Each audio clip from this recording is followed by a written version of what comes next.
Call of Duty has been a dominant force in the first-person shooter genre for decades, but now something unprecedented is happening. The player count on Steam has hit a record low. Is this just a temporary dip, or are we witnessing the beginning of the franchise's decline? At its peak, Call of Duty was untouchable. Every new installment, every Warzone update, every event drew millions of players. But recent data from SteamDB paints a different picture.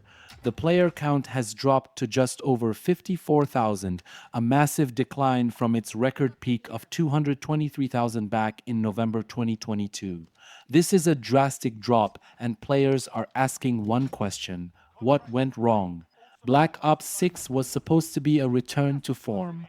Fans initially praised it for capturing the essence of classic Call of Duty gameplay, but controversy has surrounded the franchise non-stop.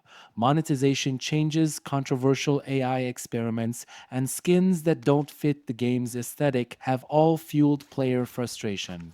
While some argue these are minor issues, the numbers tell a different story. Players are leaving and they aren't coming back. And then there's skill-based matchmaking. It's been one of the most divisive mechanics in recent Call of Duty titles. Many players believe it prioritizes engagement metrics over fun, making matches feel predetermined rather than competitive. Add that to the mix of unpopular seasonal changes, and you have a recipe for disaster. But is this really the end for Call of Duty? It's not all bad news. While Steam numbers have hit an all-time low, the player base across PlayStation and Xbox remains strong. Warzone still sees significant engagement, and Black Ops 6 has active players on console. Some fans even see this as a necessary wake-up call, proof that the franchise needs to listen to its audience if it wants to remain relevant.